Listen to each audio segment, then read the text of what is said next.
Hola, ¿cómo están? ¿Me escuchan bien? Bueno, para aquellos que no me conocen, me presento nuevamente. Soy María Cristina Murel de Tamborenea, soy la vicedirectora del Instituto de Derecho Civil del Colegio de Abogados de San Isidro, y precisamente es que a través del Colegio de Abogados de San Isidro y en especial del Instituto de Derecho Civil, queremos darle la bienvenida tanto a nuestros colegas nacionales como a nuestros colegas internacionales para iniciar este ciclo de charlas que en realidad van a tener una fisonomía totalmente distinta a la que veníamos presentando hasta ahora.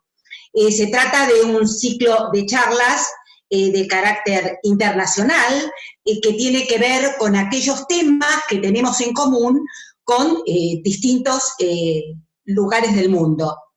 Y es por eso que tenemos que agradecer hoy en día a la tecnología que nos ha permitido tener este puente entre nuestro país y otros países del mundo, y en especial traerlo a nuestro colegio. Es muy importante destacar que esta charla la llevarán a cabo, pero distinguidísimos colegas que en su mayoría forman parte de AIUDEFA. ¿Qué es eso? Es la Asociación Internacional de Juristas de Derecho de Familia, a la cual tengo el honor de pertenecer.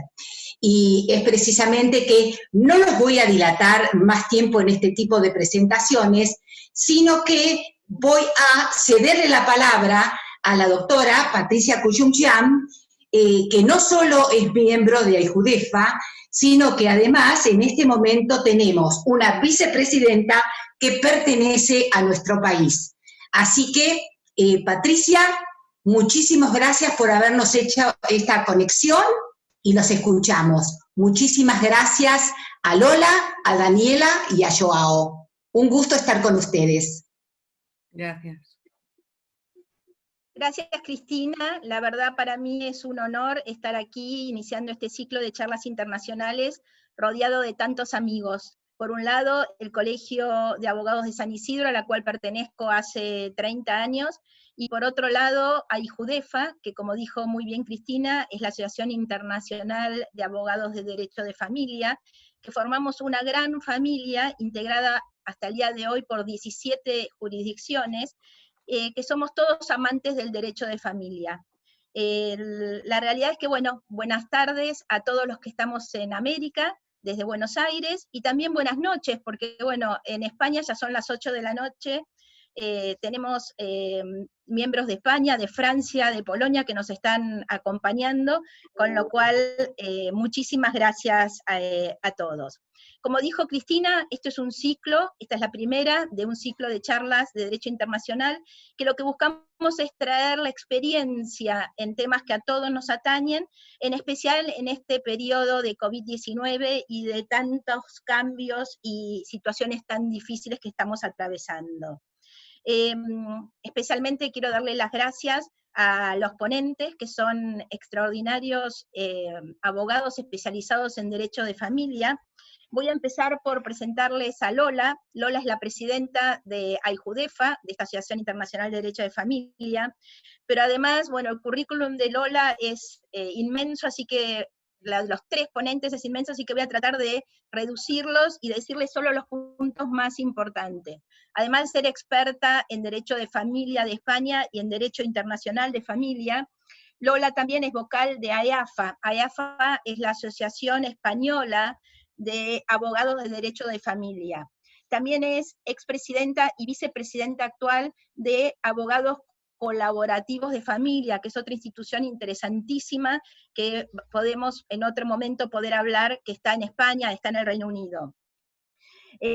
Lola también es coordinadora de la sección de familia del Colegio de Abogados de Murcia. Lola es de Murcia, es miembro del International Academy of Family Lawyers, es profesora de la universidad, ha escrito numerosos artículos, y la verdad es un honor tenerla con nosotros.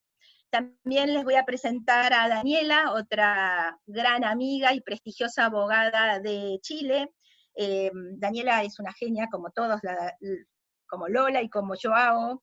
Esa vicepresidenta, o acaba de renunciar, me dijo que hace 5 minutos renunció a la presidencia de la Asociación de Abogados de Familia de Chile, porque tiene tantos cargos, Daniela, que ya no da abasto. Está en el Board Admission de la International Academy of Family Lawyers, es vicepresidenta de la UIA, de la Unión Internacional de Abogados, es abogada, tiene hechos posgrados en California, en Harvard, en la Universidad Hugo Portales de Chile, y bueno, puedo seguir, pero por razones de brevedad, aquí me detengo.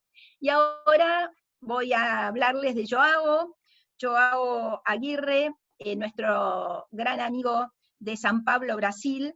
Es abogado, tiene un postdoctorado en Derecho Civil en la Facultad de Derecho de la Universidad de San Pablo, por supuesto que es miembro de AIJUDEFA, tiene un doctorado en Derecho Civil y Facultad de Derecho de la Universidad de San Pablo, es máster en Derecho Civil por la Facultad de Derecho de la Pontificia Universidad Católica de San Pablo, presidente de la Comisión de Derecho de Familia y Herencia en el Colegio de Abogados de San Pablo, y es presidente de la Comisión de Estudios Jurídicos del Instituto Brasilero de Derecho de Familia en San Pablo, profesor de la Facultad de Derecho de la Universidad Presbiteriana Mackenzie. Bueno, una vez que hemos hecho todas las presentaciones, quería comentarles que el formato que le queremos dar, la idea es que esto se trate de una charla donde vamos a plantear determinados interrogantes y ver cómo esos interrogantes se van respondiendo, qué respuestas han encontrado en distintas partes del mundo. La idea sería que todas las preguntas que ustedes quieran hacernos las vuelquen en el chat que propone esta plataforma, que nosotros después con Cristina las vamos a ordenar, vamos a tratar de juntar los que tengan del mismo tema para que una vez finalizado las distintas exposiciones podamos responder a la mayor parte de ellas. Así que bueno, como les decía, la idea es ir planteando distintos interrogantes, y para empezar me parece que es interesante ver cómo tenemos que primero ver dónde estamos inmersos, ¿no? Cada país tiene una legislación diferente y es distinto lo que a lo mejor entendemos, y por eso la primera pregunta sería, bueno, ¿hasta dónde es la extensión alimentaria en el país de cada uno de ustedes? Acá en la Argentina, por ejemplo, desde el año 2015, con el nuevo Código Civil y Comercial, en relación a los alimentos de los hijos, es hasta los 21 años, y se podría extender hasta los 25, si están estudiando y no pueden proveerse. Ya no tenemos más alimentos para el excónyuge como principio general, sino que tiene que estar dentro de determinadas excepciones especialmente previstas por la ley. Tenemos solo derecho alimentario para los convivientes mientras que conviven y no con posterioridad. Hay un derecho y una obligación alimentaria de los abuelos. Entonces, un poco queríamos preguntarles, te queríamos preguntar a vos, Lola López Muelas, ¿cuál es la extensión de esta obligación alimentaria en España? Hola, buenas tardes, o buenas noches, o buenos días, porque estamos en distintas jurisdicciones. Primero quiero agradecer que me hayáis invitado, de verdad que para mí es un honor poder compartir con todos vosotros en nuestras experiencias y sobre todo aprender de vosotros, porque en estas charlas, aunque me inviten a mí para hablar, yo aprendo mucho más de lo que realmente estoy diciendo a los demás. Por eso para mí es de verdad un honor que me hayáis invitado. Bien, efectivamente, Patricia, cambia mucho de una jurisdicción a otra. En España no hay una normativa en cuanto a los alimentos de los hijos, no hay una ley que diga exactamente cuál es el límite de edad hasta el cual se van a recibir esos alimentos. Sí que se distingue entre los alimentos de los hijos menores de edad y los hijos mayores de edad, que es a los 18. La mayoría de edad es a los 18 años. Se distingue porque el concepto de alimentos es distinto. Cuando son menores de edad es mucho más amplio esos alimentos, y cuando son mayores de edad sí que se rigen ya por los alimentos de un determinado artículo y que, del Código Civil, y que en estos, pues lógicamente se refiere a todos los alimentos necesarios para la subsistencia, habitación, etcétera, y también para la instrucción y educación, pero siempre que estos hijos mayores de edad demuestren que están aprovechando el tiempo, que no están actuando en cuanto a sus estudios, por supuesto, porque aquí tenemos hijos que están percibiendo estudios incluso hasta los 30 años. Pero lógicamente estos hijos, no sé, lo que tienen que demostrar, por ejemplo, hay hicos que terminan la carrera universitaria y luego se ponen con unas oposiciones que son muy duras. Si estos hijos están demostrando ese aprovechamiento y no una desidia, entonces estos hijos tienen derecho a esos alimentos. Lo que tienen que demostrar son precisamente ese aprovechamiento de los estudios, o bien si han terminado y no tienen independencia económica, que es muy importante, lo que utilizamos nosotros es la independencia económica, entonces tienen que demostrar que están en búsqueda activa de empleo, pero que han desarrollado toda la actividad, pero que no encuentran ese empleo. También tenemos ahora una causa de extinción muy importante en España, que es para aquellos hijos que no cumplen sus obligaciones como hijos. Es decir, una causa asimilable a la desheredación, pues son aquellos hijos que pierden absolutamente toda relación con el progenitor y que la culpa y la imputación de esa falta de relación se debe exclusivamente al hijo. Y en ese caso también se le puede extinguir la pensión alimenticia. Como ya digo, depende del caso concreto, pero no hay una edad concreta límite para que se extinga esa obligación alimenticia. En cuanto a los parientes, sí que se debe alimentos a los cónyuges, pero no excónyuges. En todo caso, tendrían derecho a una pensión compensatoria, pero no pensión alimenticia. Y también existe el derecho a alimentos de ascendientes y, por último, los hermanos, pero solamente unos alimentos muy, muy, muy estrictos y muy determinados. No sé si me he explicado bien, pero he tratado de resumir al máximo. Súper claro, Lola. Y entonces ahora vamos a ver qué ocurre en Brasil, Joao.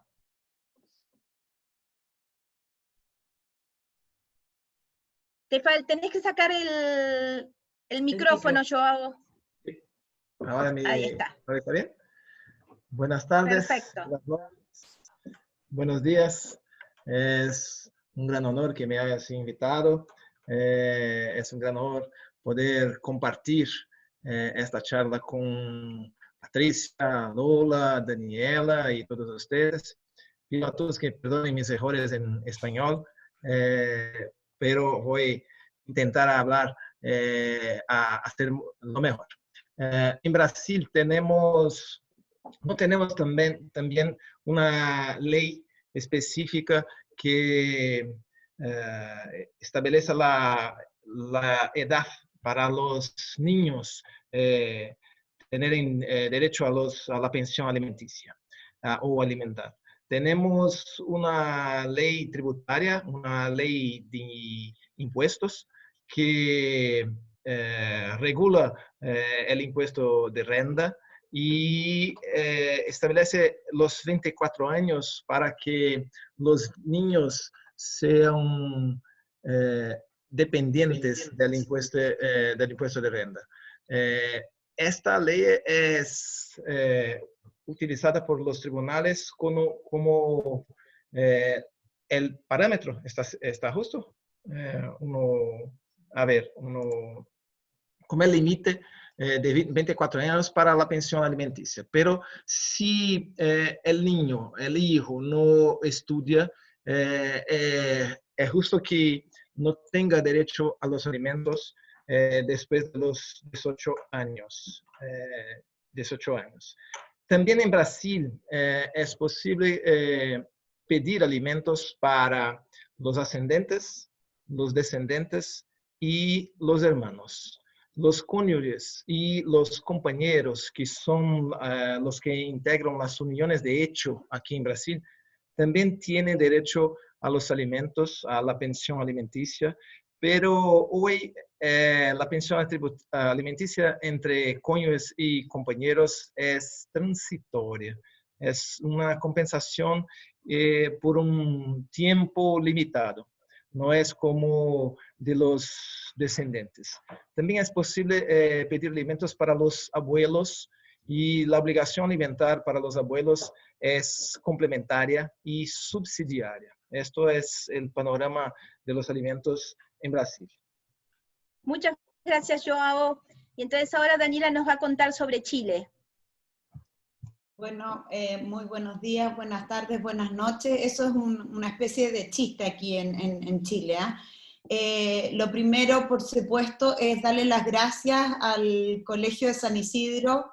Me alegra profundamente además ver cómo un colegio gremial tiene esta convocatoria. No sé si ustedes lo saben, en Chile la colegiatura dejó de ser obligatoria y yo soy de aquellas nostálgicas que aspiran a que esto vuelva a ser una obligación y podamos estar todos colegiados y el control ético y el apoyo mutuo sea como lo veo en este colegio de San Isidro. Muchas gracias a Patricia por elegirme para estar hoy día representando a Chile. Tengo que aclarar respecto de mi currículum que no soy vicepresidente de la Unión Internacional de Abogados, sino que soy vicepresidente de la Comisión de Familia, y el presidente de la comisión es un argentino, así que pueden estar muy orgullosos por eso también. Rápidamente, respecto de quiénes son titulares del derecho de alimentos en Chile y quiénes son los obligados. Son titulares de derecho de alimentos, en primer lugar, el cónyuge o la cónyuge, los descendientes, los ascendientes, los hermanos y aquellos que hayan recibido una donación cuantiosa. Esta enumeración, y en este mismo orden, está establecido en el Código Civil de Chile. La obligación alimenticia, todo lo que dice relación con las obligaciones alimenticias, en Chile está regulado. En primer lugar, en el Código Civil, luego tenemos una ley específica, que es la Ley de Pensiones Alimenticias, denominada comúnmente Ley de Alimentos, y además tenemos algunas reglas ya más específicas, más que nada procedimentales, en lo que denominamos la Ley de Tribunales de Familia del año 2004. Respecto del criterio hasta cuándo se deben los alimentos, la verdad es que el artículo 332 de nuestro Código Civil es bastante amplio en términos de señalar que se deberán por toda la vida del alimentario mientras continúen las circunstancias que se tuvieron a la vista al momento de fijarlo. Sin embargo, a renglón seguido o inciso siguiente, se refiere particularmente a los alimentos que se le deben a los descendientes y a los hermanos. Y entonces, respecto de aquellos, señala que la obligación es hasta los 21 años, pero se amplía esta obligación hasta los 28 años en el caso que se encuentren cursando estudios técnicos o universitarios. Y efectivamente me parece muy interesante el tema que ha mencionado Lola, y no me quiero extender, voy a cumplir con los tiempos, Pati, lo prometo, pero de estos hijos que se mantienen estudiando por muchísimo tiempo, y al menos en Chile se da el fenómeno que tenemos personas que están obligadas a prestarle alimentos a los hijos y también a los padres simultáneamente. Eso es algo que podremos quizás conversar en otra instancia. Respecto del cónyuge, es relevante señalar que la obligación de alimentos al cónyuge se mantiene única y exclusivamente mientras mantenga la calidad de cónyuge. Vale decir, que si se declara la nulidad del matrimonio o se produce el divorcio, cesa inmediatamente esa obligación. En cuanto a la obligación que tienen los abuelos de prestar alimentos en favor de los nietos, es una obligación subsidiaria, vale decir, única y exclusivamente cuando los padres, que son los principales obligados, no existen, puede ser porque hayan fallecido, por ejemplo, o su capacidad está establecida que es insuficiente. Eso es muy brevemente en materia de alimentos. Muchísimas gracias, Daniela. Y ahora sí, la idea es entrar directamente en la realidad actual del COVID y ver, bueno, cuál es la situación actual en cada uno de los países y cómo está resolviendo el país todas las situaciones que traen el tema del cumplimiento o incumplimiento de estas cuotas alimentarias. Así que volvemos con Daniela para que nos siga contando en Chile qué es lo que está ocurriendo. Gracias, Patti. Efectivamente, lo voy a anunciar porque sé que lo vamos a tocar un poquito más en profundidad luego, pero en Chile, a diferencia de la mayoría de los países latinoamericanos y de muchos otros países también europeos, los tribunales no entraron en feria judicial ni suspendieron sus actividades a propósito de la existencia del COVID. Y por lo tanto, los tribunales siguieron conociendo de todas las materias, todas las demandas pueden seguir siendo ingresadas y se siguen tramitando los juicios. Por lo tanto, en materia de alimentos, todo permaneció relativamente igual, salvo que una ley que se dictó luego en que permitió reagendar audiencias, y lo vamos a tocar luego. Pero en Chile, incluso antes de la pandemia, teníamos un fenómeno en que el gobierno había señalado que existía hasta un 85% de incumplimiento en materia de pago de prestaciones alimenticias, vale decir, una situación bastante severa. Lo que hace que entendamos desde ya que la situación del COVID, con el nivel de cesantía que ya estamos viendo en Chile, y las repercusiones que tiene, por cierto, solamente va a venir a agravar esa situación que ya existía. Ahora, ¿cuál es un elemento que puedo señalarles que es muy relevante a propósito de la pandemia? Es que en Chile los apremios frente al incumplimiento del pago de la pensión alimenticia son básicamente el arresto, el arraigo, vale decir la imposibilidad de salir del territorio nacional, y la suspensión de la licencia a conducir, la retención de impuestos, etc. Pero siempre ha sido considerado el arresto como el apremio más efectivo para obtener el incumplimiento. ¿Qué pasa desde que tenemos frente al estado de excepción constitucional y tenemos el problema de la pandemia? Es que los tribunales, aplicando correctamente la disposición del artículo 14 de la Ley de Alimentos, precisamente, no ha decretado más arrestos respecto de los que incumplen con la pensión alimenticia, porque la norma que les he señalado limita la aplicación del arresto cuando se transforme en demasiado gravoso para el cumplimiento de esta obligación. Y efectivamente, y sé que también ha sucedido en Argentina, se han dictado leyes incluso de sustitución de penas de prisión para tratar de evitar la propagación en los recintos carcelarios. Entonces, con mayor razón se ha evitado, por cierto, decretar arresto en materia de incumplimiento de pensiones alimenticias. Gracias, Dani, muy interesante realmente. Y ahora, Lola, ¿qué nos podés contar de España? Bien, en España se decretó el estado de alarma en el 14 de marzo de este año. Con el decreto del estado de alarma se suspendieron totalmente la actuación de los tribunales. Se prohibía la salida por la vía pública, el poder incluso desplazarse por la vía pública para todo el mundo, excepto para determinadas actividades, y entre ellas era el acompañamiento de menores. Esto quiere decir que, según este Real Decreto, no daba lugar al incumplimiento de las resoluciones judiciales en cuanto al régimen de visitas y en cuanto, por supuesto, al cumplimiento de las obligaciones alimentarias. Pero nosotros tenemos un problema en España, y es que no tenemos jurisdicción especializada en familia. Aunque parezca mentira, no la tenemos. Lo que tenemos son juzgados especializados en familia, pero no una jurisdicción. Esto da lugar a una inseguridad jurídica muy grande, porque cuando se determinó este Real Decreto, se dio lugar a un caos tremendo, porque cada jurisdicción de jueces interpretó de forma distinta este decreto. Quiero decir que, según el Consejo General del Poder Judicial, lo que se aconsejó en las juntas sectoriales de jueces es que ellos interpretaran y dijeran cómo se tenía que cumplir este Real Decreto. Por tanto, en unas provincias, la Junta Sectorial de Jueces prohibió absolutamente y suspendió las visitas, porque se dio prioridad a la crisis sanitaria que al cumplimiento de las resoluciones judiciales y al régimen de visitas y de comunicación. Sin embargo, en otra ciudad distinta y a escasos kilómetros, lo que determinaron los jueces fue precisamente que no se suspendían en absoluto las visitas, o solo se suspendían las visitas intersemanales, pero no los fines de semana ni tampoco las vacaciones que tenían los padres con los hijos. Quiere decirse que hay un abuso, o sea, lo que se ha producido es un caos tremendo en España, porque ha habido progenitores que no han visto a sus hijos durante 2 o 3 meses y ha habido progenitores que los han visto absolutamente como si existiera un régimen de visitas ordinario.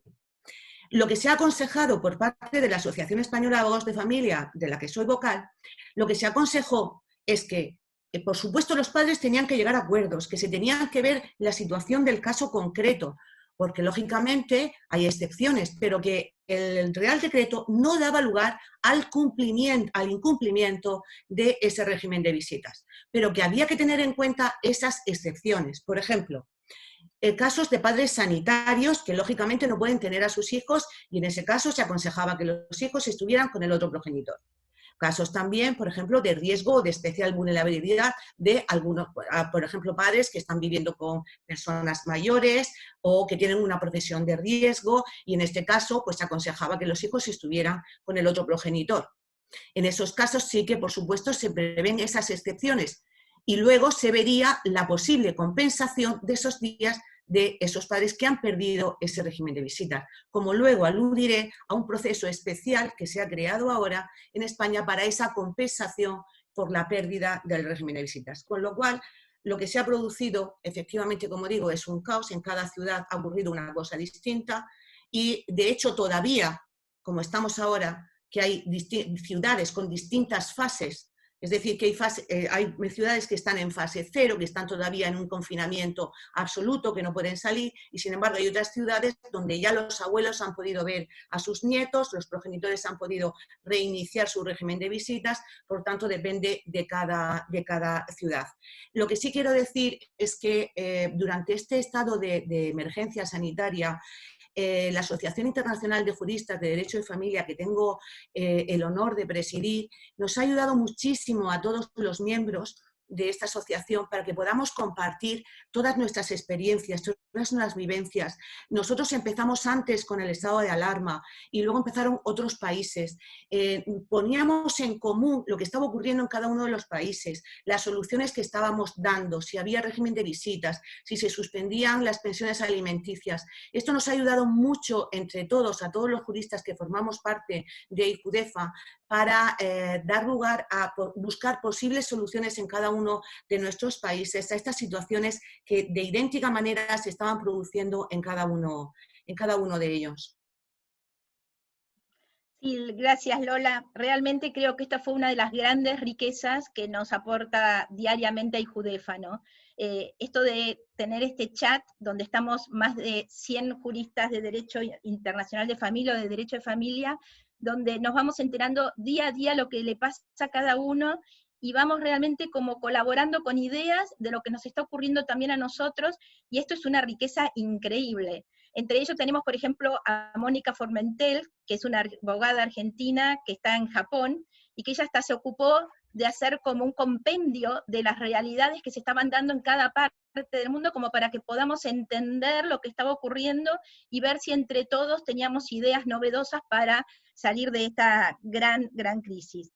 Sí. Y entonces ahora vamos a escucharlo a Joao, a ver qué nos tiene que contar también de lo que ocurre en Brasil con los incumplimientos, ¿no? Gracias, Patricia. En Brasil tuvimos la oportunidad de participar de un proyecto de ley, una ley proposta para aportar algunas soluciones para la cuestión del COVID. Pero el proyecto de ley no ha sido aprobado aún y no tenemos una ley específica. Entonces, aplicamos el Código Procesal Civil y en el Código Procesal Civil, así como en Chile, tenemos la posibilidad del arresto civil, de la prisión civil por deuda de obligaciones alimentarias. También tenemos una discusión cerca de la constitucionalidad de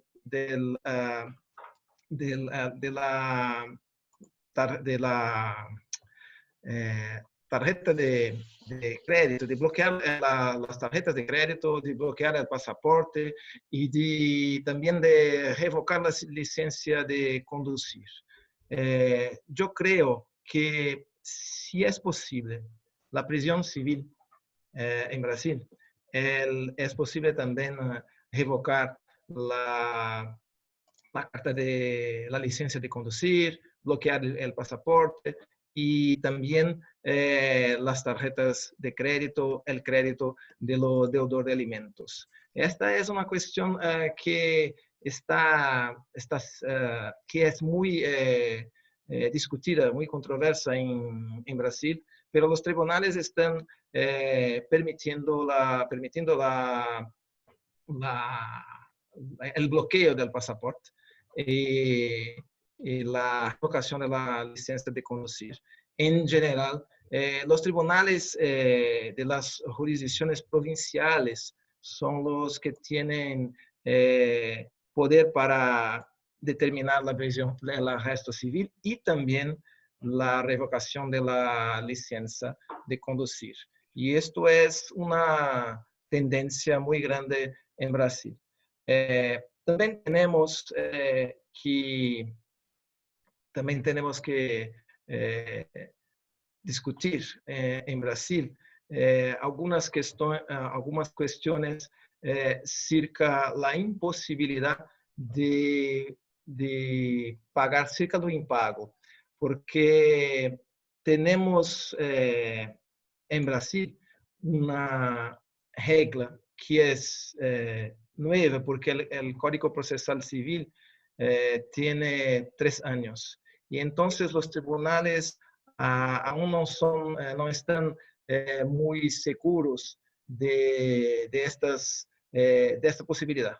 Especialmente, como Daniela dice que ocurre en Chile, la revocación de las libertades, pero el arresto es permitido por ley. Entonces, si el arresto, que es la coerción más efectiva, es permitido, es garantido, creo que también es posible que otras soluciones sean aplicadas para el impago.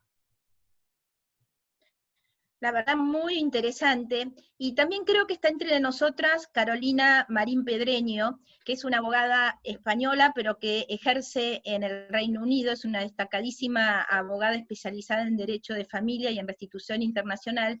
Y me gustaría saber si, Carolina, nos podés aportar algo de lo que está ocurriendo hoy en el Reino Unido como consecuencia del COVID y la realidad de los juzgados de familia ahí, y cómo toman los temas alimentarios. A ver, Carolina, si está, y podemos escucharla un minutito. Hola, buenas tardes. ¿Sí, me oís? Sí, perfecto. Hola, buenas tardes. Sí, en Inglaterra el estado de alarma empezó el 23 de marzo y hemos tenido la suerte de que los tribunales se han adaptado de forma rapidísima, en cuestión de horas, de un procedimiento en papel a un procedimiento totalmente electrónico. Estamos teniendo audiencias de forma diaria por teléfono, o por Zoom o Microsoft Teams. Cada juez elige qué plataforma prefiere para celebrar la audiencia y estamos, solo hace cuestión de semanas teníamos que llevar la demanda con 4 copias para que te la sellaran y luego notificarla, y ahora tenemos acceso a poder presentar la demanda por email. Entonces ha sido la verdad que una adaptación al sistema telemático abismal. Y nos está facilitando continuar con el acceso a la justicia y de una forma, se ha continuado con el procedimiento, con todo, igual que estaba antes de la pandemia. Solo hay, creo que son unos 25 o 30 juzgados de familia en todo el país que han cerrado para concentrar su trabajo en otros condados donde hay más jueces de familia. Súper interesante, la verdad es una realidad totalmente distinta a la que tenemos en la Argentina o en España, donde los tribunales han entrado en feria y prácticamente hemos tenido poquitísima actividad, salvo casos excepcionales. Y en realidad ahora quiero hacerles una pregunta muy, muy cortita a Joao y a Daniela, con respecto específicamente a qué ocurre cuando el progenitor se ha quedado sin trabajo como consecuencia del COVID. y si aquí esto es una justificación para el incumplimiento o tienen que continuar cumpliendo como si tuvieran trabajo. Así que, Joao, si querés contestarme primero. Sí, Patricia, los tribunales provinciales han aceptado una disminución presunta, una presunta disminución de los ingresos por fuerza del COVID. Pero esto no es verdad porque tenemos acá el seguro desempleo y también tenemos un fondo de garantía por el desempleo. Entonces, el hecho del desempleo no significa necesariamente una disminución presunta, una rebaja presunta de la pensión, de las condiciones, de la posibilidad de pago del deudor de alimentos. Pero si esta imposibilidad de pago es una realidad, es posible en Brasil que la obligación alimentar o alimenticia se paga in natura. Acá se dice in natura, que significa el pago con alojamiento, con la comida, y esto puede significar un aumento en el periodo de convivencia con el deudor de alimentos. Esto es posible como las vacaciones, 15 días con el padre, 15 días con la madre. Esta es una posibilidad que los tribunales están aceptando. Pero si no hay ninguna posibilidad de pago, es posible que se puede pedir alimentos para los abuelos. Como dije, la obligación alimentaria de los abuelos es complementaria, van a complementar lo que los padres no pueden pagar y subsidiar. No se puede pedir alimentos para los abuelos directamente. Es necesario la prueba de la imposibilidad de pago del deudor de alimentos. Esta es la realidad en Brasil. Muchas gracias, Joao. Y Daniela, ¿qué está ocurriendo en Santiago, en San Chile? Bueno, estoy además leyendo las preguntas, así que voy a tratar de contestar también algunas de las preguntas que se mencionan en el chat. Efectivamente, como mencioné muy sucintamente, en Chile los apremios frente al incumplimiento de la pensión alimenticia son el arresto, el arraigo. Respecto de estos dos, a propósito de lo que han mencionado Joao, en su momento, años atrás, se discutió si esto no infringía el Pacto de San José de Costa Rica, y por lo tanto la inconstitucionalidad del mismo. Y esa es una discusión al menos zanjada en Chile por la naturaleza de la obligación alimenticia. Es más, hoy día en Chile existe la tendencia a pensar, desarrollada por algunos magistrados especializados en materia de familia, de considerar el derecho a alimentos como un derecho humano y ponerlo en ese estatus. Eso por una parte. Además del arresto y el arraigo, también existen como apremio la retención de la licencia de conducir, la retención de la devolución anual de impuestos que le pudiera corresponder al alimentante, y también siempre queda libre la vía del cumplimiento ejecutivo, vale decir, de la vía de cumplimiento como una obligación civil cualquiera que está establecida en un título con mérito ejecutivo. También en el chat veo preguntas sobre si en Chile existe el registro de deudores alimenticios. A propósito de esta cifra que les señalé que el gobierno dio a conocer sobre el incumplimiento de los pagos de pensiones alimenticias, existe un proyecto de ley de incorporar a los deudores de pensiones alimenticias en lo que en Chile se denomina el boletín comercial, que es donde se registra a aquellas personas que tienen deudas en el sistema financiero, de cualquier categoría. Y yo debo reconocer que me he aprovechado de los conocimientos adquiridos de los colegas de AIJUDEFA, y he podido complementar y dar opiniones y observaciones a ese proyecto de ley e incluso afortunadamente se ha solicitado la opinión de AIJUDEFA respecto de la creación de este registro y de las posibilidades de mejorar el cumplimiento de pensiones alimenticias a AIJUDEFA, justamente porque probablemente la incorporación de ese registro per se no va a ser suficiente.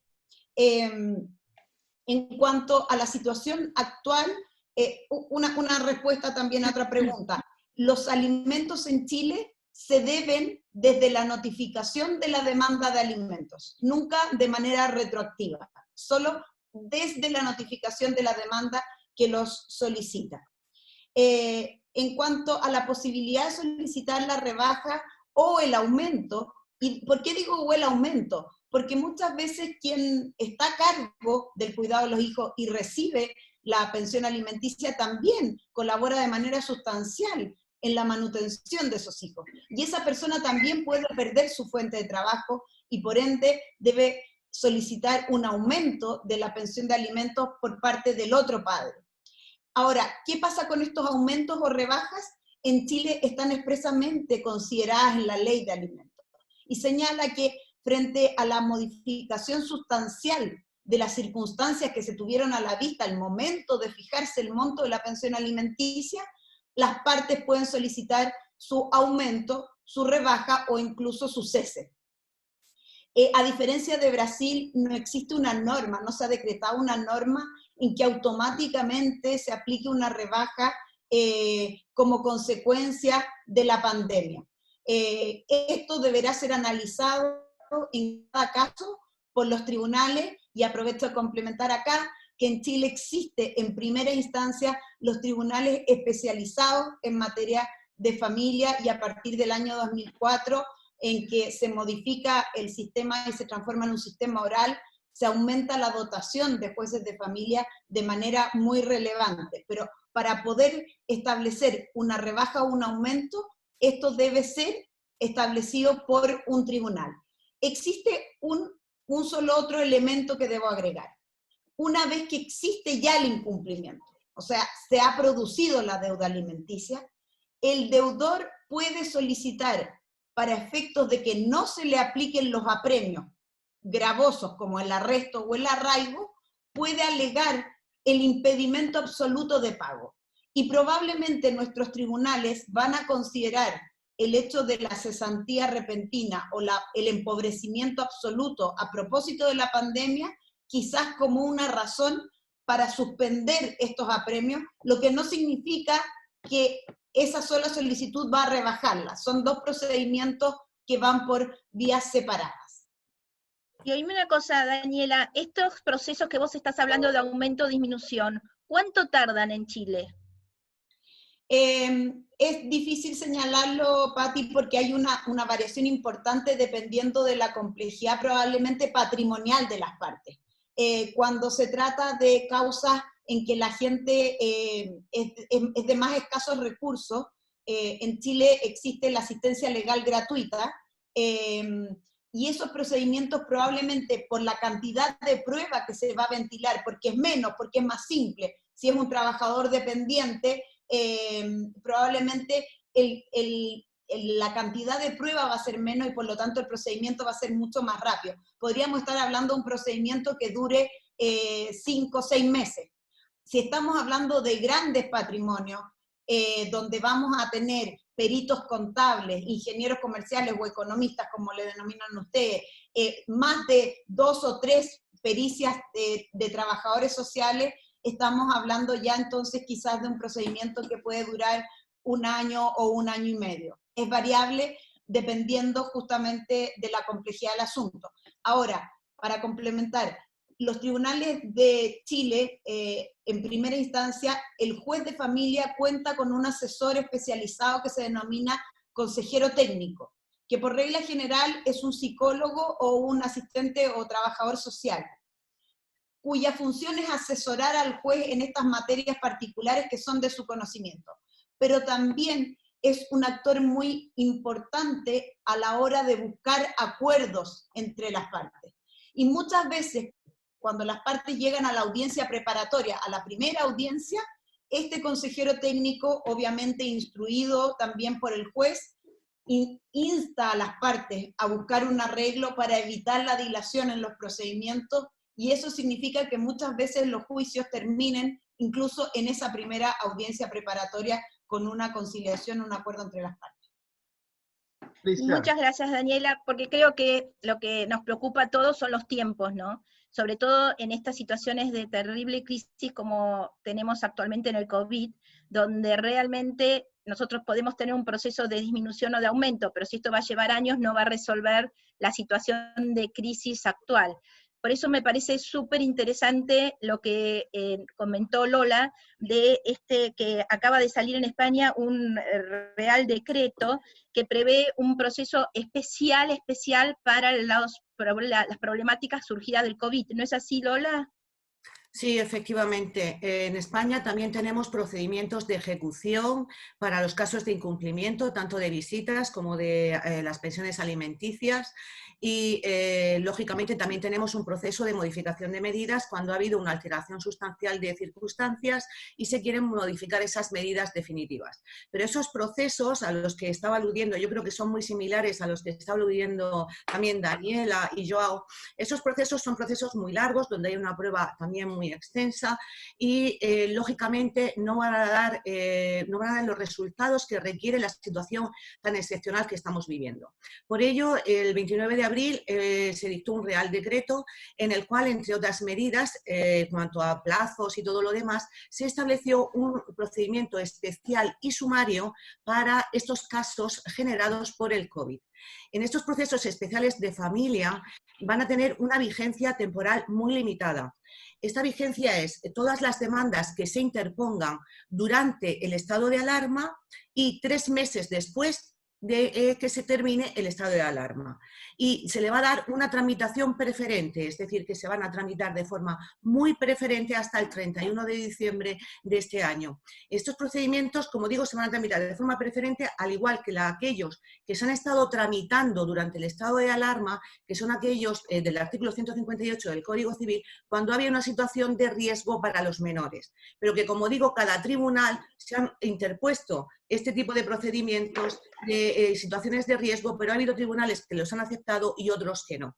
Por este motivo y por las circunstancias que tenemos ahora, se ha creado este procedimiento. Ahora mismo es verdad que se ha redactado de forma muy rápida y está dando lugar a muchos problemas de interpretación, pero voy a tratar de decir brevemente en qué se basa este procedimiento, qué tipos de demandas se pueden interponer y más o menos la duración que va a tener este proceso. Las demandas que se pueden interponer son aquellas para el restablecimiento de las visitas, es decir, aquellos progenitores que no han podido cumplir las visitas, no han podido ver a sus hijos, con este procedimiento van a poder solicitar una compensación de esos días que han perdido de estancia con sus hijos. Por supuesto, se tiene que tratar de incumplimientos de las visitas generados por el COVID, es decir, porque ha habido una limitación, sea por circunstancias sanitarias o una limitación de movilidad. También se pueden interponer demandas que, con motivo de que no se pueda cumplir las pensiones alimenticias, es decir, para la revisión de las pensiones alimenticias ya establecidas, tanto entre los cónyuges como entre los hijos. En este caso, lo que se requiere también, al igual que en la anterior, es que haya una alteración sustancial. Es decir, una persona que con motivo del COVID, la circunstancia y la causa tiene que ser el COVID, en todos, en los 3 procedimientos, en las 3 pretensiones que hay. Siempre la circunstancia, la causa tiene que ser con motivo de la emergencia sanitaria. Cuando se pretenda revisar las pensiones alimenticias, en este caso también la persona que interponga la demanda tiene que acreditar que ha sufrido una disminución muy importante de sus ingresos o una situación de insolvencia con motivo del COVID.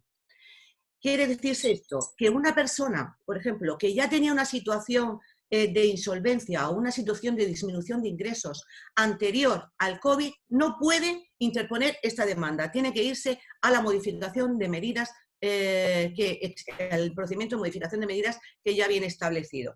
solamente tiene que ser para aquellas personas que han perdido su empleo, que han tenido que cerrar sus negocios y que con motivo del COVID, lógicamente, no pueden, por una causa de fuerza mayor, afrontar esas pensiones alimenticias. Por tanto, no vale cualquier cosa para la interposición de estas demandas. Y también otra pretensión que se puede realizar es para la revisión o el establecimiento de pensiones entre parientes. Es decir, tanto para las compensaciones de los días y restablecimiento de visitas, como revisiones de las pensiones alimenticias con motivo del COVID, como la revisión de alimentos entre parientes. Esas tres demandas. Pero siempre, como digo, alteración sustancial, es decir, una persona que ha perdido un empleo y le han rebajado, está en un ERTE, que es lo que ahora se está haciendo en España, y ha perdido, por ejemplo, 100 euros de su salario, no puede interponer este tipo de demanda, lógicamente, porque hay una disminución mínima. Tiene que ser un cambio sustancial, es decir, que haya una disminución muy importante de sus ingresos y con motivo del COVID. Se le va a dar, como digo, una tramitación muy urgente, porque en cuanto se interpone la demanda se va a citar y es admitida, se ve que está en estos tres supuestos y que cumple los requisitos que dice el Real Decreto e inmediatamente se va a citar a la otra parte en el plazo de 10 días, es decir, que a los 10 días se tiene que celebrar este juicio.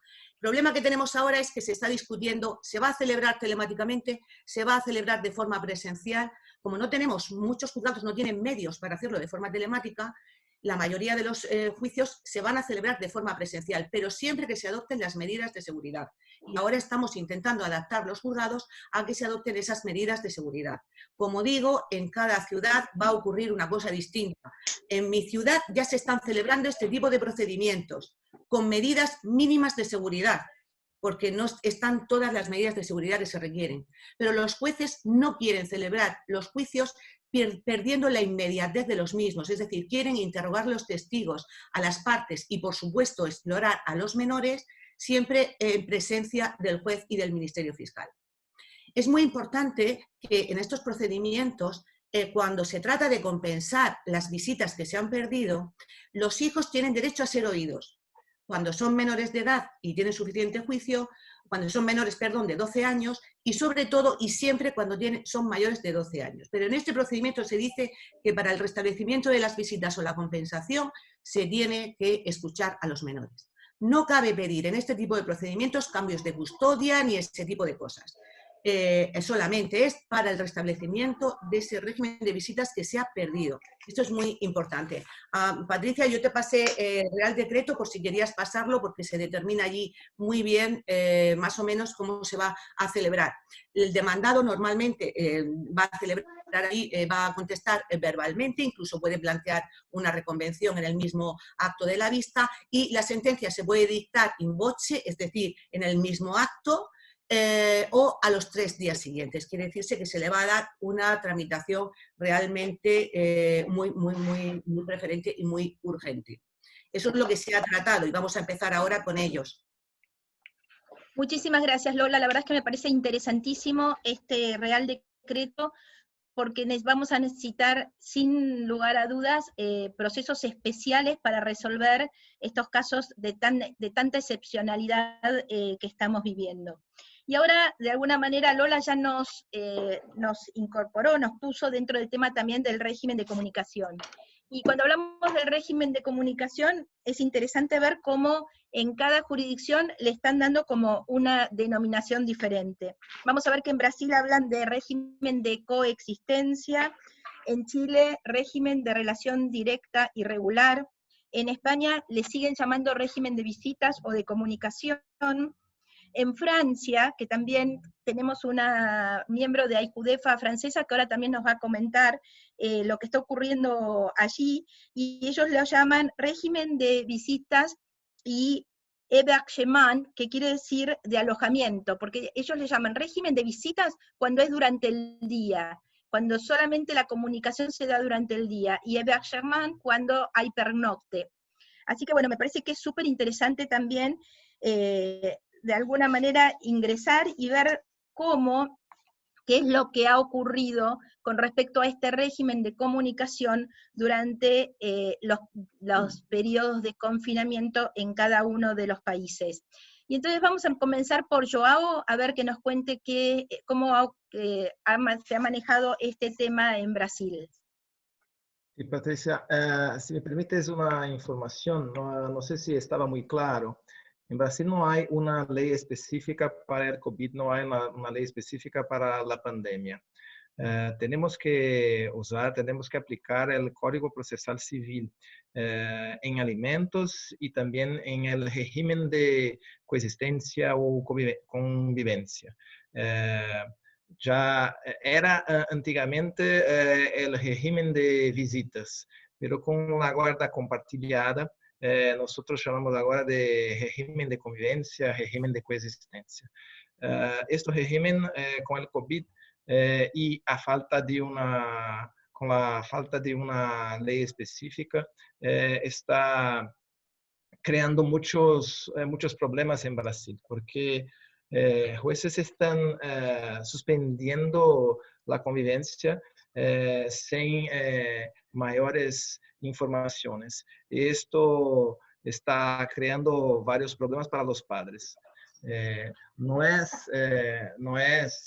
una verdad que toda la COVID debe afastar, debe suspender la convivencia, especialmente en un país como Brasil, que tiene dimensiones muy grandes. Tenemos casos de riesgo específico, como el padre que habita en otra provincia y no puede estar con su hijo sin un aeropuerto, un avión y un hotel. En estos casos, se debe suspender el régimen de convivencia, pero en otros casos es posible que el régimen de convivencia sea hecho con seguridad. Y esta es una cuestión bastante distinta, porque los tribunales provinciales están suspendiendo en algunos casos con una orden judicial de emergencia. Acá se llama de liminar. Creo que en Argentina, Chile, se llama de orden judicial de urgencia, de emergencia. ¿Es seguro? Y el padre no tiene una compensación, pero debemos pensar que es de lo interés de los menores estar con los dos padres, especialmente si no tenemos aún el lockdown. Aquí en São Paulo, el gobierno está pensando en hacer un lockdown y en otros estados también, como Río de Janeiro, como Amazonas, pero no tenemos un lockdown aún y no se debe suspender el régimen de convivencia solo por la COVID. Tenemos que ver si la cuestión de la seguridad de los menores está garantida. Si está garantida o garantizada, si está garantizada, está bueno. Dos padres que están en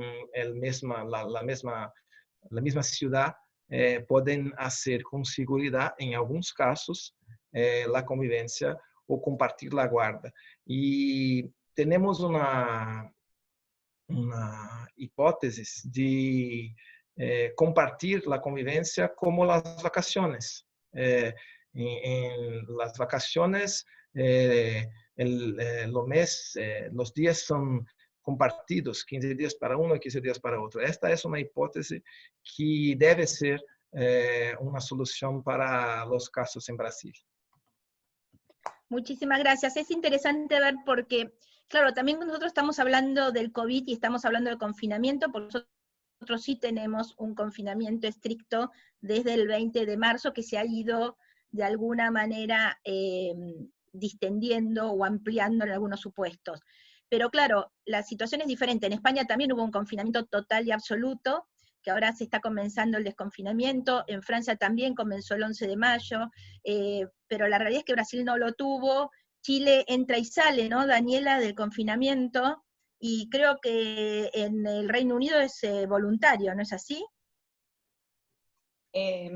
¿Contesto yo, Pati? Sí, podés contestar, Dani. No por Reino Unido, solo por Chile. No, solo por Chile. Bueno, efectivamente la manera en que se ha tratado la pandemia en Chile ha sido bastante particular. Creímos ser muy inteligentes con la implementación de lo que llamaron las cuarentenas dinámicas, que significaba que entrábamos en cuarentena por comunas, por barrios.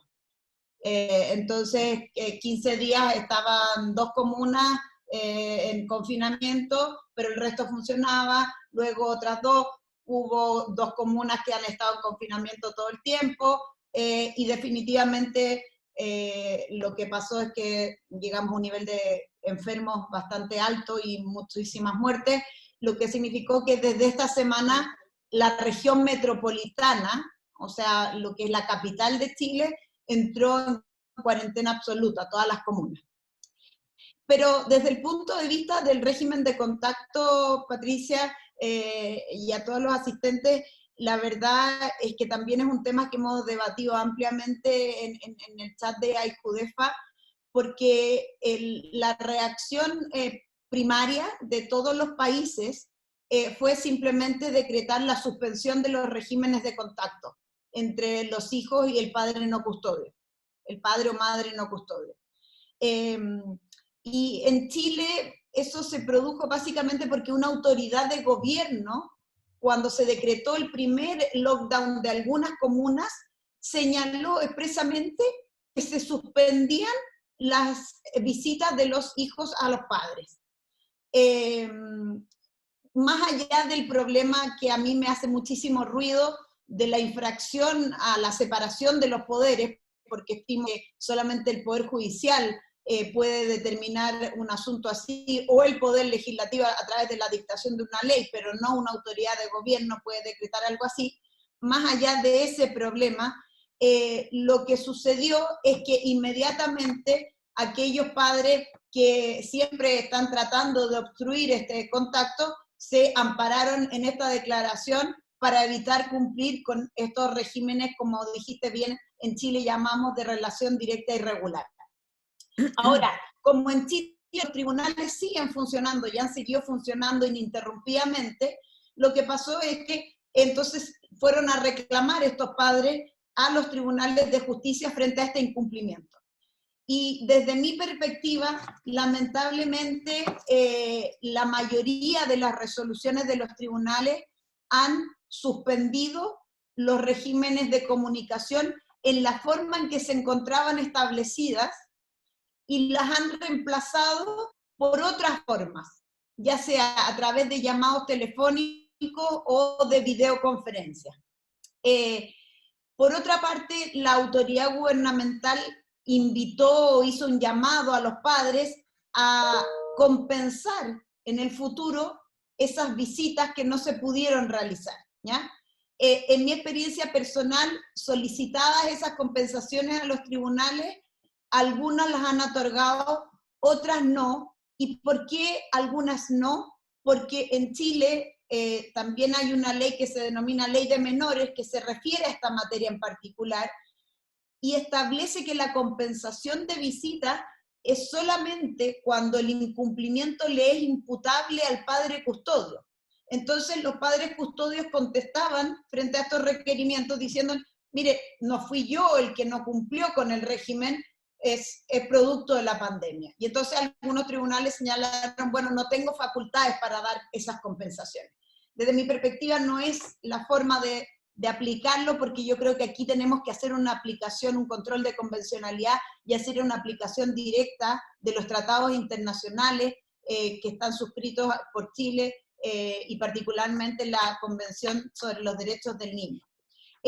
Contestando algunas preguntas que se hacían en el chat, en Chile el mantener una relación directa y regular con el hijo con que no se vive, es un derecho del hijo y una obligación del padre custodio de que esa relación se cumpla, y una obligación también del padre que ejerce esa relación. Por lo tanto, ante el incumplimiento, ya sea de quien tiene que llevar a cabo la visita, o del padre custodio que tiene que facilitarla, frente al incumplimiento, la ley permite que se apliquen multas y también eventualmente que se aplique arresto. Y respecto del padre que tiene derecho a esas visitas y no ejerce el derecho, también se le otorga la facultad al tribunal para entonces restringirle ese derecho a futuro. Desde mi perspectiva, este es el peor problema que estamos enfrentando el día de hoy a propósito del COVID, y es que hay padres y madres que han perdido el contacto con sus hijos hace más de 2 meses, que no se han podido relacionar de manera directa, o sea, no han podido tener un contacto físico. Y si bien respecto probablemente de niños mayores de 12 años, diría yo, estos medios de comunicación pueden suplir de alguna manera el contacto directo, cuando estamos hablando de niños más pequeños, es un tiempo muy, muy difícil de recuperar y se le está produciendo un daño muy importante a esos niños, que no olvidemos que el COVID no solamente afecta a la salud física, sino que estos estados de encierro, este temor permanente, está afectando la salud mental de los adultos, pero también muchísimo de los niños. Y si a eso le agravamos el hecho de que ya no van al colegio tampoco, que no ven a sus amigos, y además que entonces no ven al otro padre, me parece que ahí estamos infringiendo la Convención de los Derechos del Niño y estamos haciendo una afectación directa de su salud. Mi personal perspectiva es que el juez debe resolver en cada caso particular. Si un padre es médico, por ejemplo, y está yendo todos los días al hospital, por cierto, es aconsejable suspender ese régimen de comunicación porque hay un peligro para la salud del niño evidente. Pero en circunstancias normales, si un padre puede ir a buscar a un hijo en un vehículo particular, que no tiene que tomar transporte público, que en su casa también se están tomando las medidas sanitarias correspondientes, no me parece una buena medida suspender los regímenes de contacto urbi et orbi. Mil gracias, súper interesante todo lo que decís, Dani.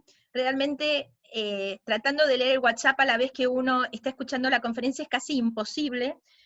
Además es muy interesante porque en el WhatsApp también se están volcando las experiencias en los distintos países. Por ejemplo, tenemos miembros de República Dominicana que nos están contando qué les está pasando en la República Dominicana, o lo que está ocurriendo en Uruguay, o lo que está ocurriendo en España desde distintos lugares de España. No sé, Lola, si vos querés agregar algo más de España con respecto al régimen de comunicación, que sé que fue el tema durante los últimos 2 meses, ¿no? Sí, como he dicho antes, aquí el Real Decreto no suspendió, no daba lugar al incumplimiento de las visitas. Ello, como he dicho, pues ha dado lugar, y lo que se aconsejó fue, en primer lugar, que los cónyuges llegaran a acuerdos, y por supuesto también que las juntas sectoriales de jueces de cada partido y de cada provincia pues determinaran cuáles iban a ser los criterios de interpretación. En el 80% de los casos en España no se han suspendido las visitas, solo las visitas de las tardes, las visitas intersemanales. Es decir, si había 2 tardes de visitas, pues esas sí estaban suspendidas si no había pernocta, si no se iban los niños a dormir con el otro progenitor. Las visitas de fines de semana, en la mayoría de los casos, no se han suspendido, y tampoco las visitas, por supuesto, el régimen de vacaciones o custodias compartidas. Las únicas visitas que sí se han suspendido absolutamente en toda España fueron aquellas que se realizaban a través del punto de encuentro familiar. Es decir, nosotros tenemos el punto de encuentro familiar para los casos de violencia de género o de una orden de alejamiento y demás, donde las visitas se realizaban a través de ese punto de encuentro familiar y los padres iban a recoger allí a los menores. En estos casos, incluso, si había un familiar intermediario que pudiera entregar y llevar a los niños, se decía que se aconsejaba que se cumplieran las visitas. En caso de que fueran visitas tuteladas, es decir, que en ese punto de encuentro tenía que haber una persona que supervisaba esas visitas, como claro, el punto de encuentro está cerrado, pues lógicamente esas visitas se han suspendido. Pero lo que se ha dicho siempre es, por favor, atended sensatez a los padres, desde la asociación, desde todas las partes hemos aludido, por favor, vayan a sus abogados expertos en familia. Hemos llegado a muchos acuerdos, porque en este caso lo que hemos tratado de evitar ante todo han sido los abusos, porque se han producido, claro que se han producido abusos por parte de muchos progenitores que han tratado de atacar al otro progenitor precisamente aprovechando estas circunstancias de COVID, y han hecho sufrir no solo al otro progenitor, sino sobre todo y ante todo a los niños. Lo que se ha incentivado también muchísimo son las videoconferencias, las comunicaciones diarias con los hijos. Yo he tenido clientes que tenían la custodia ellos de sus hijos y han renunciado durante esos días porque son médicos, doctores, tienen profesiones de policías, de bomberos, que han tenido una profesión actualmente de riesgo y han renunciado a ver a sus hijos precisamente por esa situación. Pero esos progenitores han visto a sus hijos por videoconferencia, por comunicación diaria, porque es lo que se ha aconsejado. Por eso precisamente este Real Decreto, sí que es verdad que está siendo muy criticado este procedimiento porque se ha hecho muy rápido y hay problemas, pero en este caso, para aquellos progenitores que realmente han abusado de estas circunstancias, está muy bien que ahora se puedan compensar esas visitas de aquellos padres que las han perdido, y se han establecido y se están estableciendo ahora una semana más al mes, o un fin de semana más largo, etcétera. Se están tomando medidas para que esos padres puedan recuperar todo lo que han perdido con sus hijos. El cambio de tutela, como digo, no se puede, de custodia, no se puede pedir con este procedimiento. Podemos pedirlo a través de un procedimiento de ejecución en el que está previsto que cuando hayan incumplimientos reiterados, incluso se puede solicitar no solo las multas coercitivas, sino también el cambio de custodia. Pero desde luego los padres que han abusado, en estos casos, ahora con este procedimiento nuevo, desde luego vamos a poder cumplir con todas las expectativas de todos aquellos que han perdido ese régimen de visitas con sus hijos. Gracias, Lola. Tenemos en la audiencia a Véronique Moisinac de París, Francia, que sería muy interesante poder saber qué es lo que está ocurriendo y ha ocurrido durante el confinamiento en Francia, y sabemos que ha comenzado un desconfinamiento desde el 11 de mayo. Véronique, ¿estás ahí todavía? Sí, estoy aquí. Sí, oye. Gracias, Patricia. Durante el confinamiento, el régimen de visitas estuvo permitido, o sea, no cambió. Resulta que un progenitor no podía argumentar del virus o de la obligación de confinamiento para denegar al otro progenitor su derecho de visita según lo previsto en la decisión del juzgado de familia. El Ministerio de Justicia lo confirmó, publicando un comunicado en este sentido. En Francia tenemos el delito de no presentación de niño con una pena de cárcel que puede subir hasta 1 año y 15.000 euros máximo de multa. Entonces, nunca presentamos demandas civiles si un progenitor no respeta el régimen de comunicación. Aquí es un tema penal. Y igual que en España, el estado de alarma suspendió, sin embargo, las visitas supervisadas porque, por supuesto, todos los centros para regímenes supervisados estaban cerrados. Muchísimas gracias, Véronique. Y Carolina, te habíamos preguntado qué estaba ocurriendo en el Reino Unido. No sé si nos podés agregar ese dato. Y vos sabés que también hay muchas preguntas con relación a cómo notifican las demandas cuando no hay una intervención previa de la otra parte en este ámbito de confinamiento y de justicia virtual. Carolina. Sí, sobre el tema de las visitas, tenemos una jurisdicción de familia desde 1971.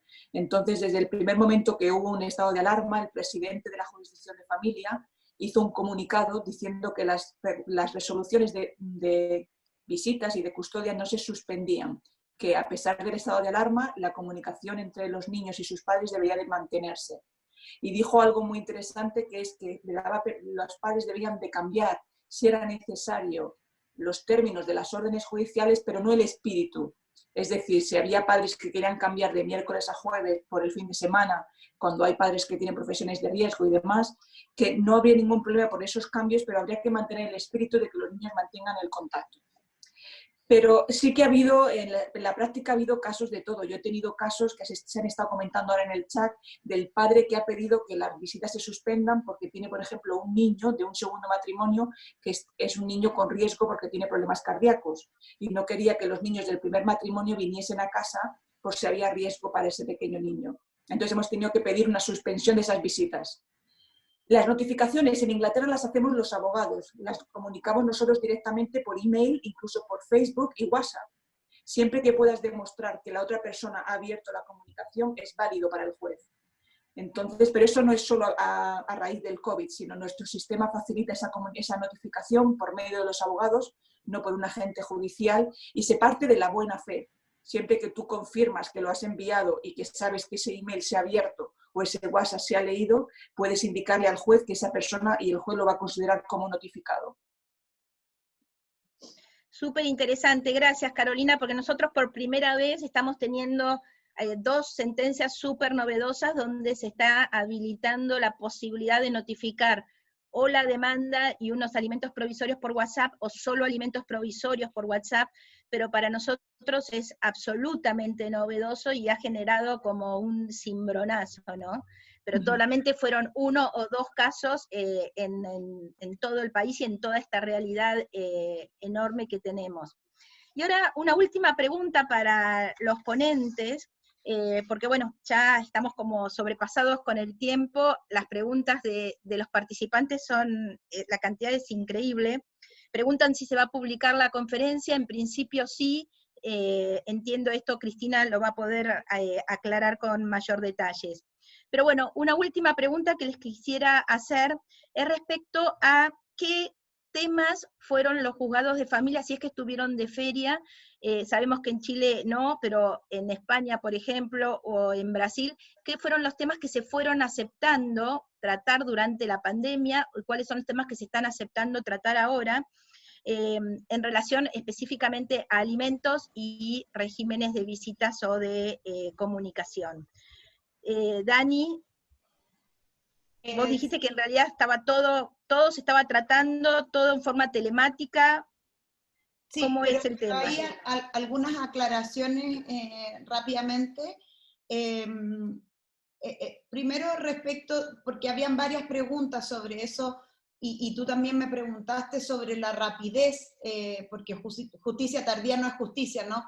Sobre la rapidez con que se iba a poder conocer, por ejemplo, sobre la rebaja de unos alimentos frente a esta situación.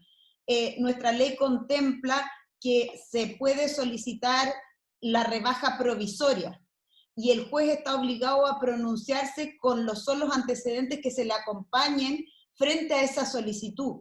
Y esa solicitud se presenta por internet, por el sitio web que tiene el Poder Judicial en Chile, y la rapidez con que nuestros jueces responden frente a esas solicitudes, estamos hablando de 2 o 3 días. Y si la otra parte se opone, serán otros 2 o 3 días, pero en definitiva el asunto provisorio va a quedar resuelto probablemente en un plazo no superior a 1 semana, ¿ya? Eso es lo primero. Respecto a los casos que se están viendo en los tribunales de familia, se están viendo todos los casos. Se pueden presentar todo tipo de demandas, incluso demandas de divorcio en mutuo acuerdo, etc. Respecto de la mediación, que también vi ahí varias preguntas. En Chile, la ley impone la mediación obligatoria en materias de cuidado personal, alimentos y regímenes comunicacionales. Sin embargo, la ley que se dictó en abril a propósito de la situación de la pandemia dejó sin efecto esa obligatoriedad, porque se entiende que no se le puede poner un requisito extra a las partes que pudiera impedir de alguna manera el acceso a la justicia. Y las mediaciones que provee el gobierno de manera licitada, gratuita, se prohibieron realizar por estos métodos de video.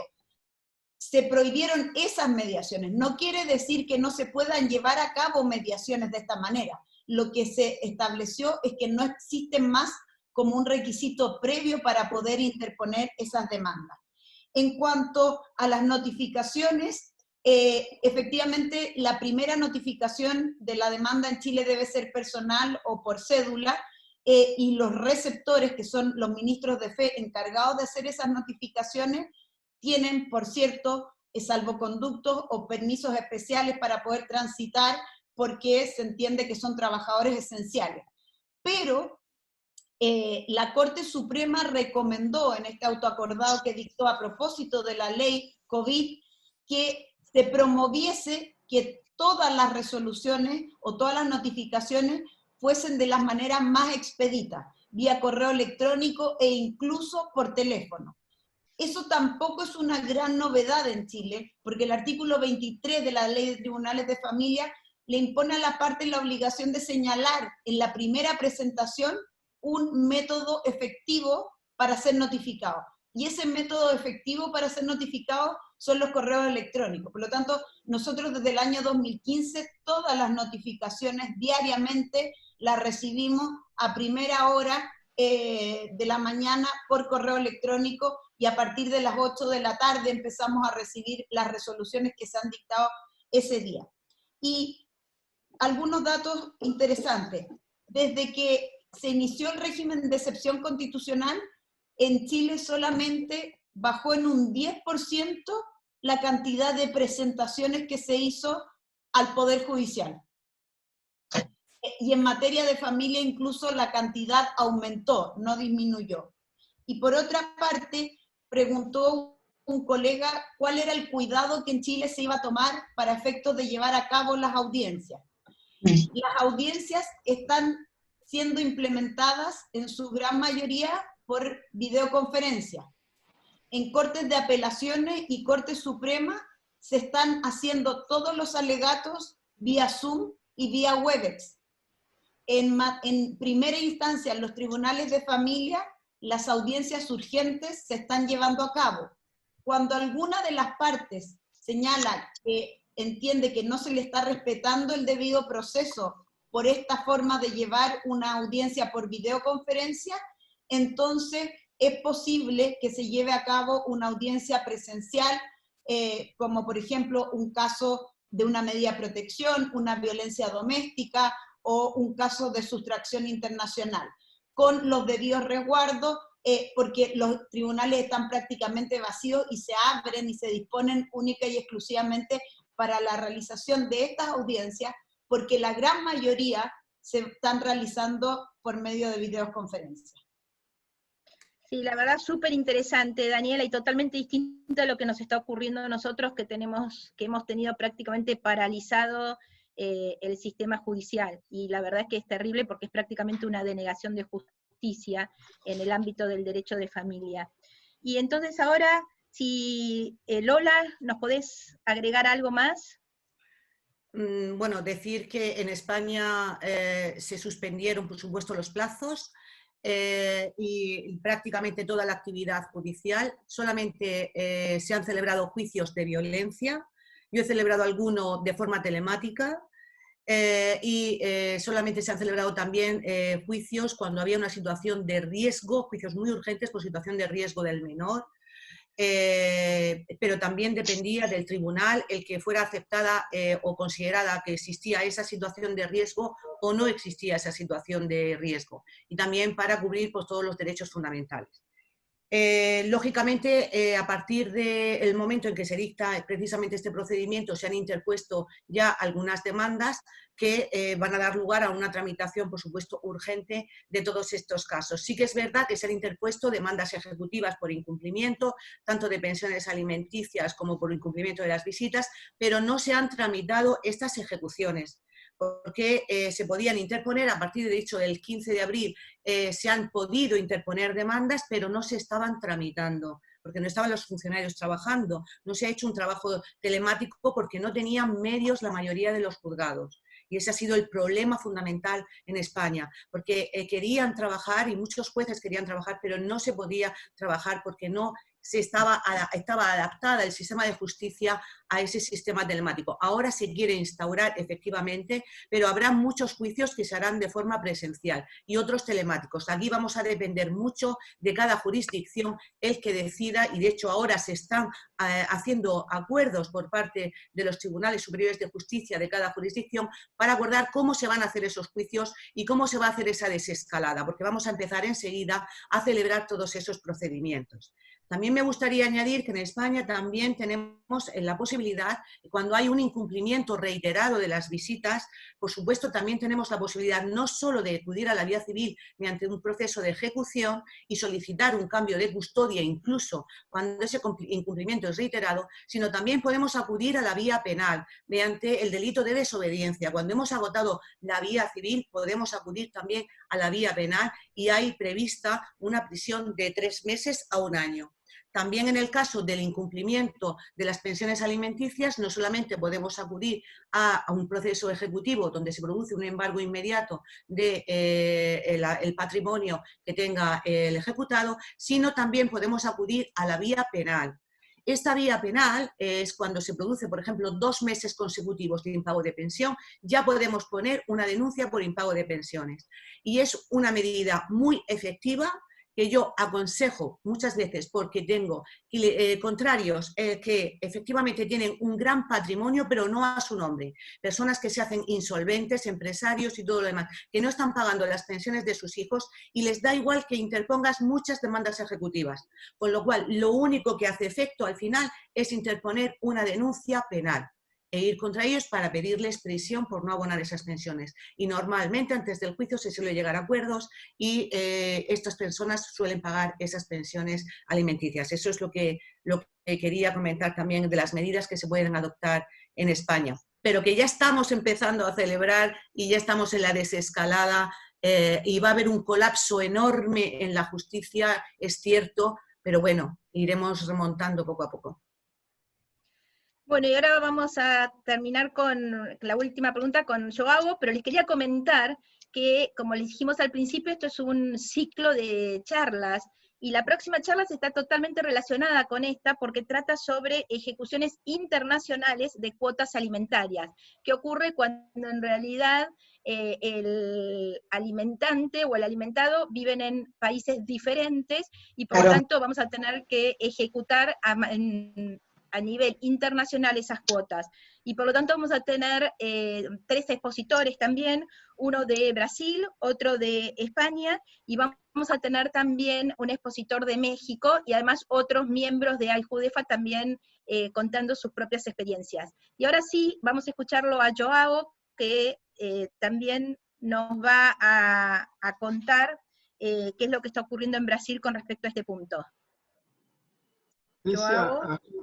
Patricia, aquí en Brasil, en un primer momento, se suspendieron los plazos, pero ahora no están más suspensos en los procesos electrónicos. Sobre los alimentos, es posible, así como en Chile, la rebaja provisoria o el aumento provisorio de los alimentos por una orden judicial de emergencia. Pero los jueces están rebajando provisoriamente y esto es un problema muy grande porque los procesos en Brasil son muy largos, son muy lentos y el derecho de defensa del pai que tiene la custodia fica muy difícil con una rebaja provisoria. No se puede simplemente no se puede desrespetar el contradictorio, como dice Daniela, y el derecho de defensa, porque esto está ocurriendo mucho en Brasil. Una presunta reducción de los ingresos por fuerza de lo COVID, y una reducción provisoria de los alimentos en procesos que son muy largos, muy lentos, y esto va contra los derechos de los niños y los derechos del padre custodial. Esto es un problema muy grande aquí en Brasil. Podemos, para las hipótesis de los impagos, podemos, como dije, usar la prisión civil, el arresto civil del deudor de alimentos. Tenemos también un registro de deudores, un registro general de deudores, que acá se llama protesto de la deuda, y este protesto es posible también para los deudores de alimentos. Tenemos sobre el derecho de convivencia un gran problema, porque algunos padres, hombres, simplemente dejaron de visitar a sus hijos con base en la COVID, pero no había un riesgo efectivo. Y debemos destacar el papel de las mujeres. Las mujeres están trabajando en el home office, están cocinando, están lavando las ropas, están trabajando con mucha fuerza, y algunos padres no quieren este servicio y simplemente dejan de visitar, dejan de convivir con sus hijos. En Brasil tenemos un problema porque, a diferencia de Chile, no tenemos la posibilidad de prisión de arresto o de fixación de una multa pecuniaria para que esos padres visiten a sus hijos, para que esos padres pasen a tener sus hijos contigo. Entonces, las madres están sufriendo todas las consecuencias del COVID, muchas veces solas. Y no tenemos una posibilidad de imposición de un arresto o de una multa. Algunos jueces determinan la multa, pero los tribunales no la aceptan. Y esto es un problema bastante grande y general en las provincias en Brasil. Debemos destacar el importantísimo papel de las mujeres en todas las cuestiones familiares. Muchas gracias. Muchísimas gracias, Joao. Realmente un placer haberlos escuchado a todos. Tenemos una gran cantidad enorme de preguntas. Nos están preguntando cómo llegar a IJUDEFA. Acá les simplemente como para que lo tengan, es aijudefa.com. Sí.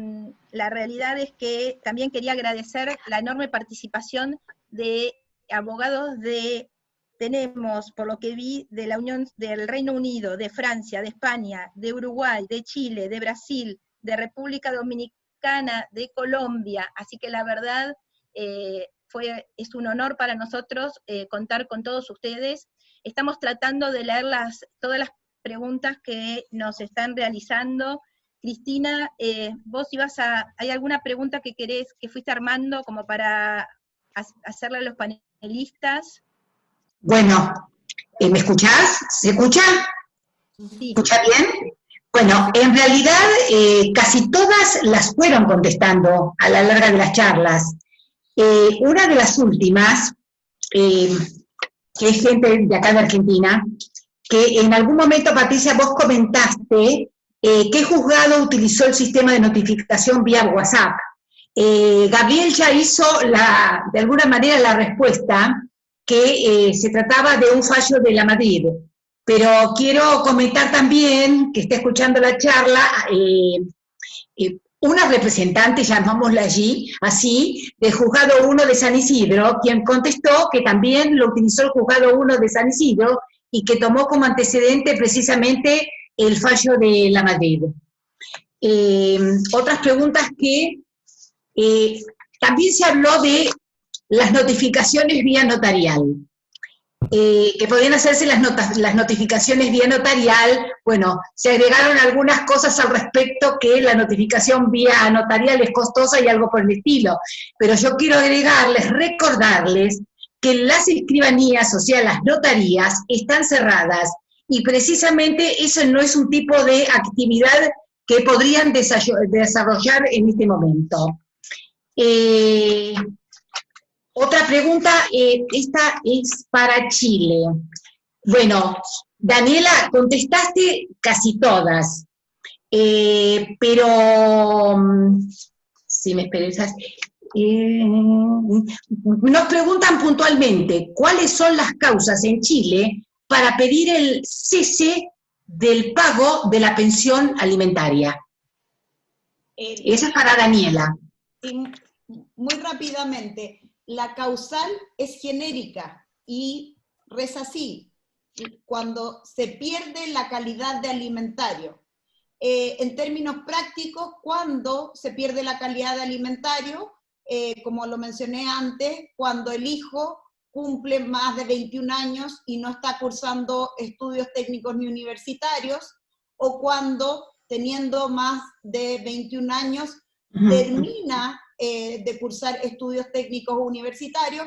Ahí hay una discusión que hemos tenido también un debate bastante interesante con miembros de AICUDEFA de Uruguay y de Brasil. Rolf Madaleno, que no sé si está por ahí también, alguna vez hizo una exposición brillante al respecto de si basta el hecho de obtener un grado técnico o profesional para que cesen los alimentos, o ese es solamente el germen y es necesario darle un plazo para que efectivamente tenga medios de subsistencia.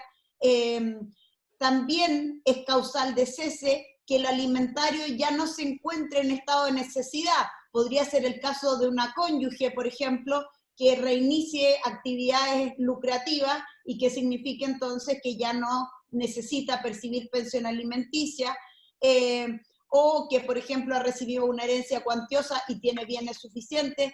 Esas más o menos son las causales, pero es una causal genérica y luego ya vienen cómo se desglosan, digamos.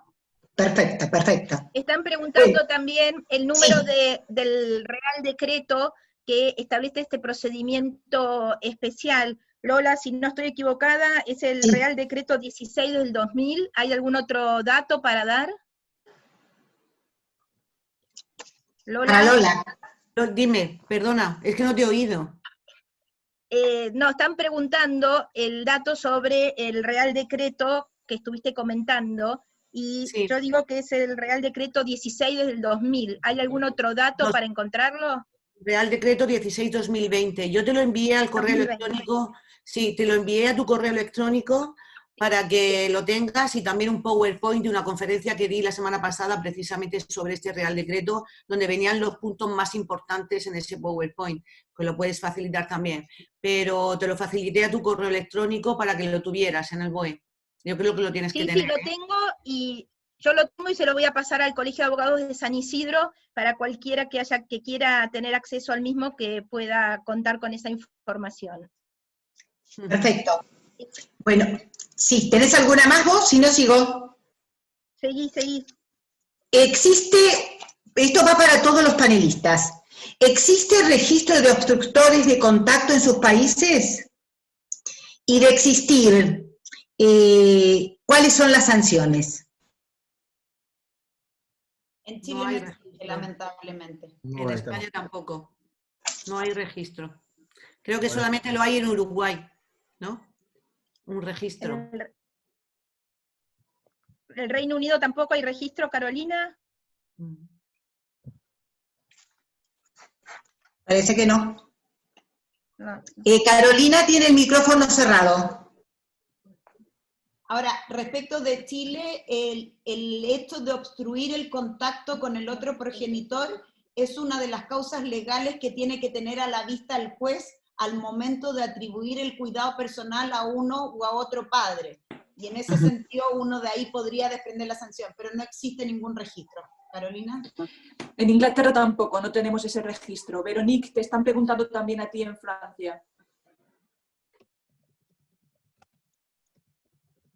No lo tienen. Tienes el micrófono.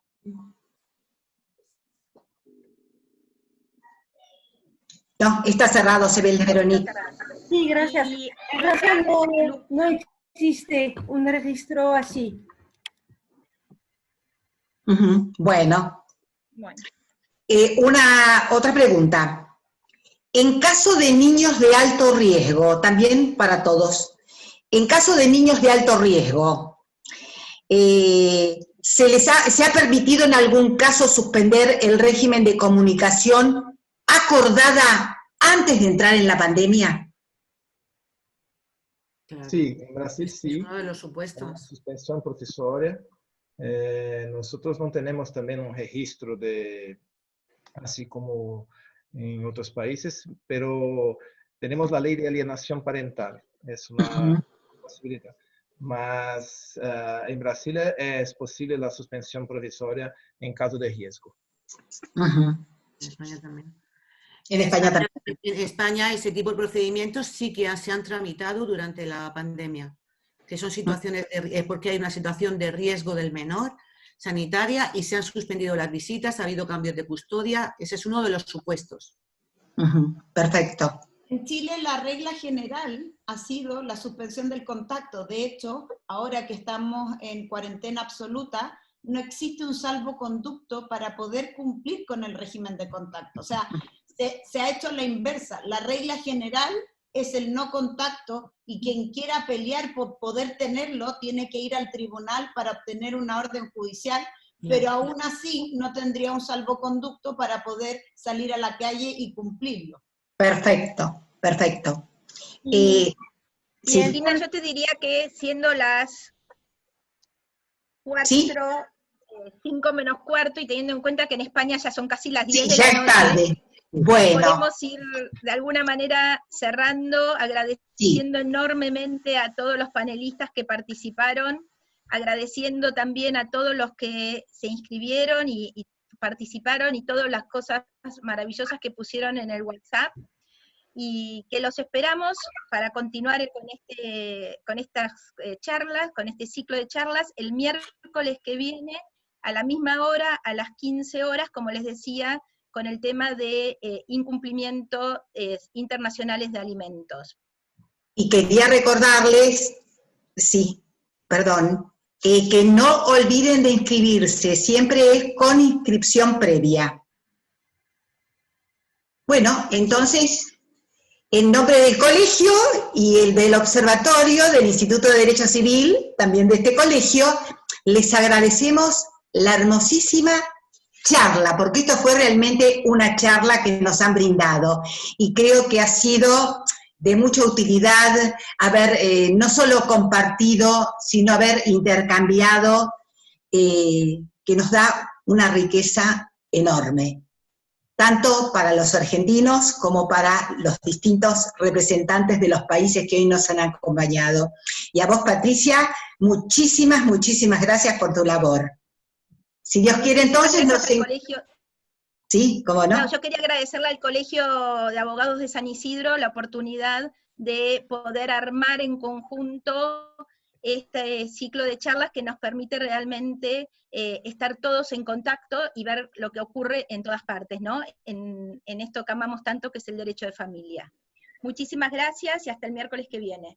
Bueno, si Dios quiere, entonces a todos hasta el próximo miércoles. Ha sido un placer poder compartir. Adiós. Adiós, adiós, adiós.